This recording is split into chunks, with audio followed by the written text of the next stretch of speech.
Welcome to another G10 Tech review. Today we're taking a look at the WiMaxit USB-C portable LCD monitor. Now this panel is a 15.6 inch IPS panel. It's a 1080p display. It has USB-C, it has USB OTG, and it also has a HDMI port via a micro HDMI connector.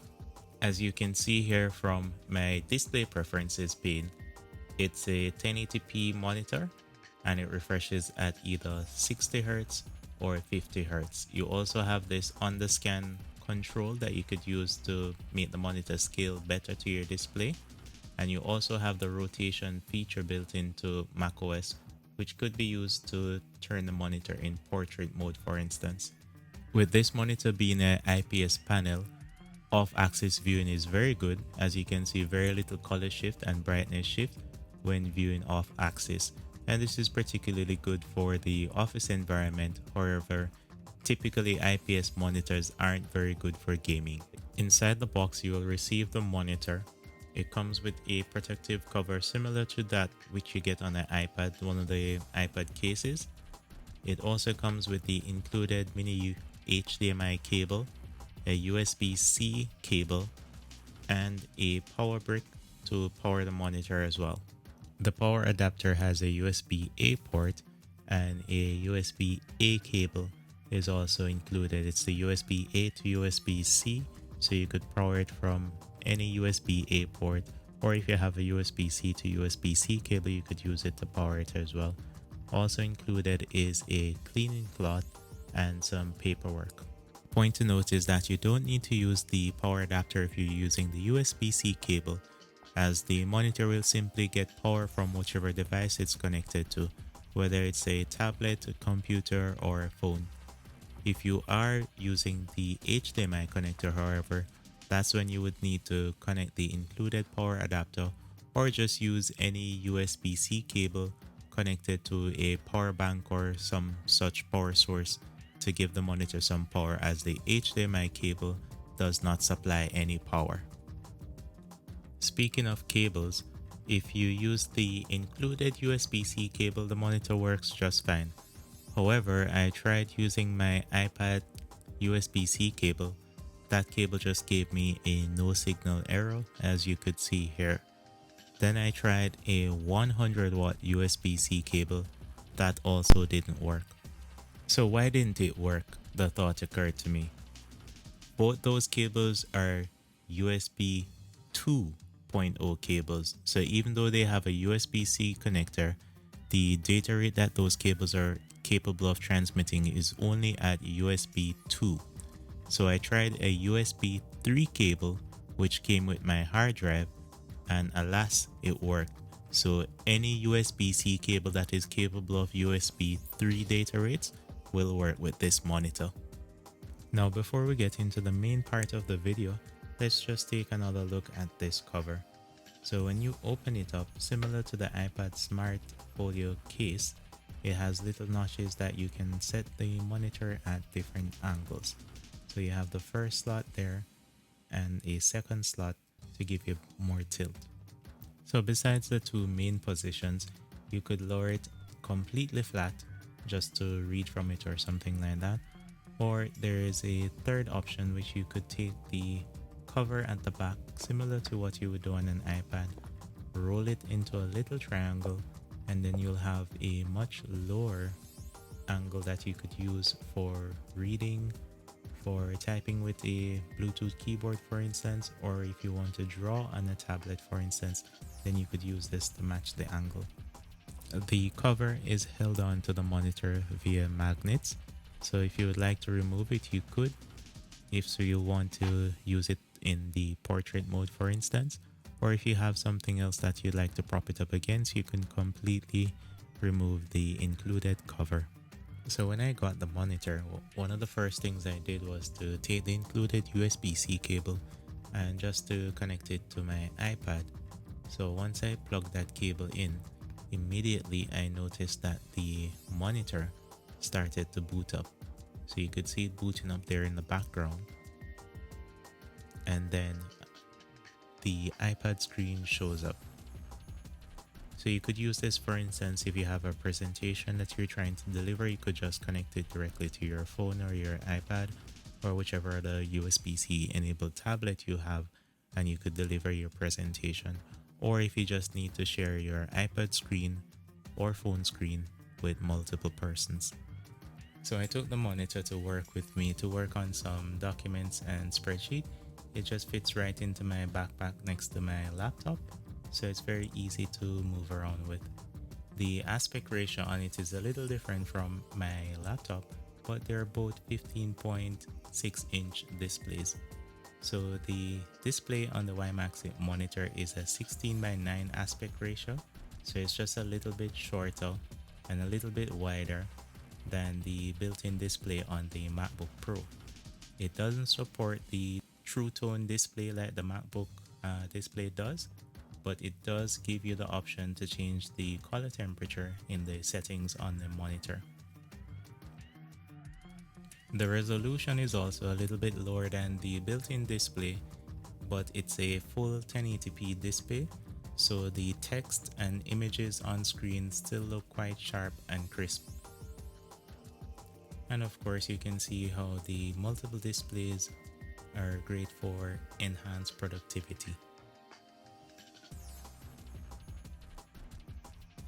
So when it came around to break time and it was time to take a little quick hop out of the office, I decided to connect the Android phone with a USB-C connector and just to try a little Call of Duty mobile. So as you can see here, of course, you get full screen gameplay on the monitor, so others could watch and share the fun as well, and it works quite well, as you can see here, for gaming.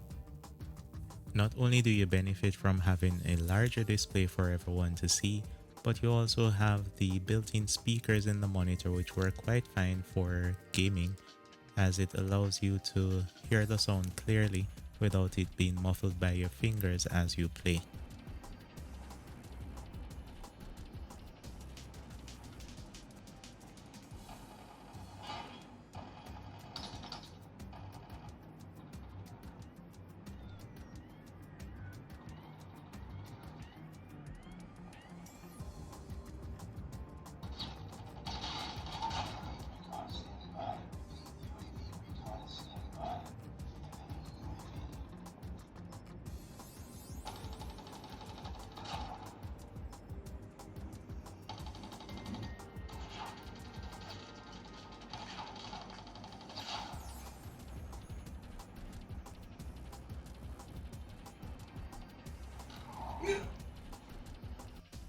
Now, in terms of settings, on the right side of the display, you have the HDMI power port and the Type-C port.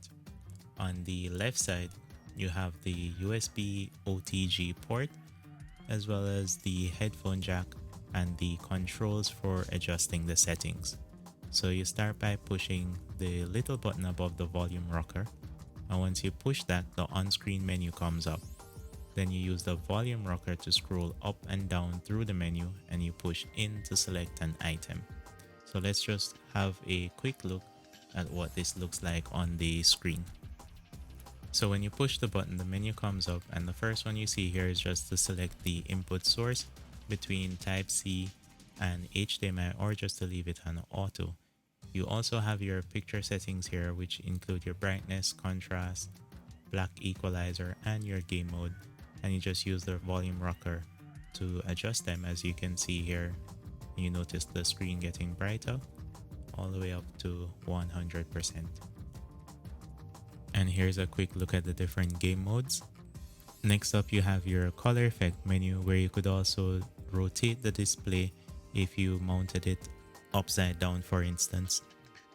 There's also a display reset menu, the information menu, and a advanced menu for HDR settings, etc.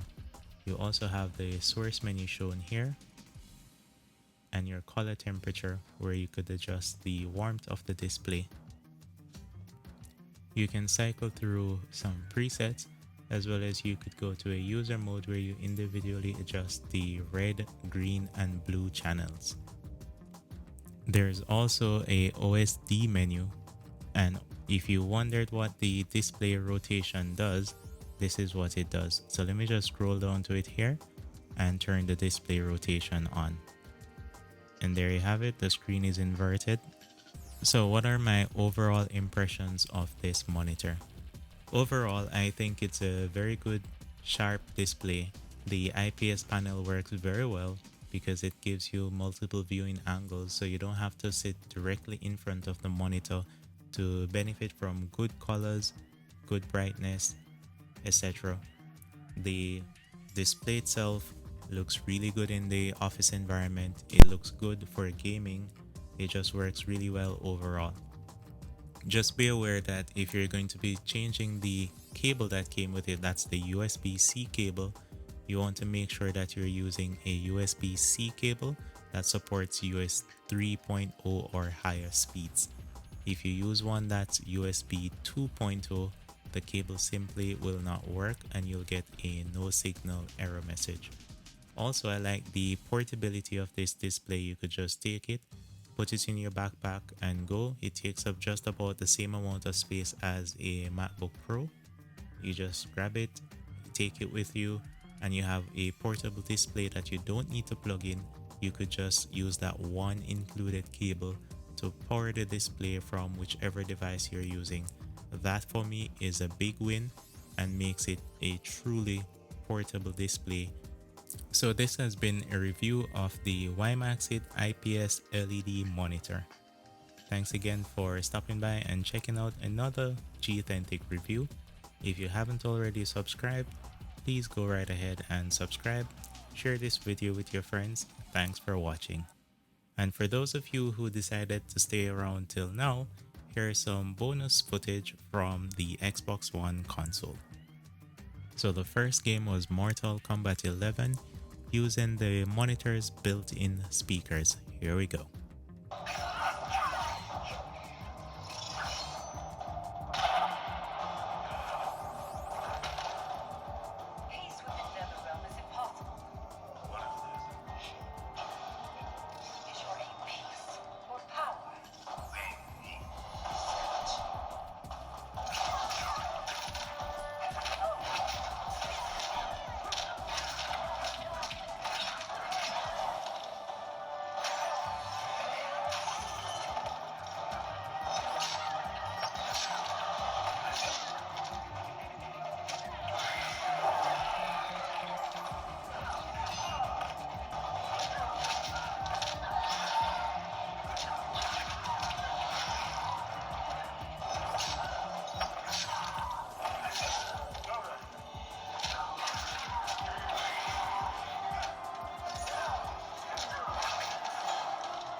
Well, as you just saw and heard for yourself, the speakers get quite loud.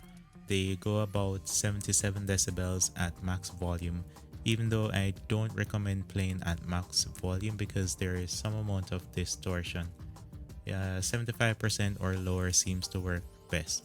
So next up I went ahead and tried Forza Horizon 3.